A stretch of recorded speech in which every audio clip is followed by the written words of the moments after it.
নমস্কার বন্ধুরা, কবিরাজ ঘর টিএসের পক্ষ থেকে সকলকে জানাই আন্তরিক শুভেচ্ছা অভিনন্দন। তারা মায়ের কৃপা আপনাদের সকলের উপর বর্ষিত হোক, এই কামনাই করি।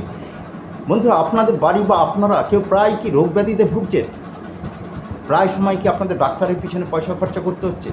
আশা করি করতে হবে না, পয়সা করে আর খরচা করতে হবে না, রোগও ভালো হয়ে যাবে। কি করবেন?